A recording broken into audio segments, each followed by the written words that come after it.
Welcome back to Session 19 of GED Geometry Review. A little angle vocabulary makes these problems much faster.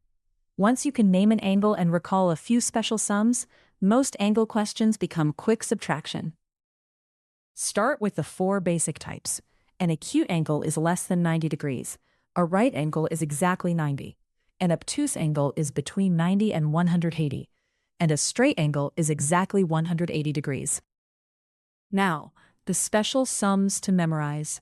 A right angle is 90. A straight line is 180.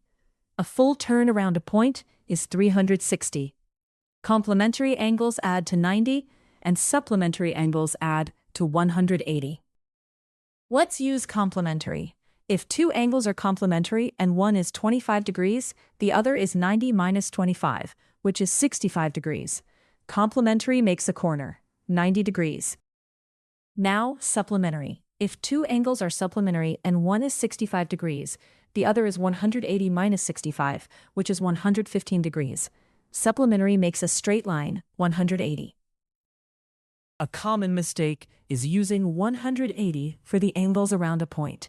A straight line is 180, but a full turn around a point is 360. Picture whether you have half a turn or a full turn. Quick check. Two supplementary angles include one angle of 65 degrees. What is the other? Supplementary adds to 180, so 180 minus 65 is 115 degrees.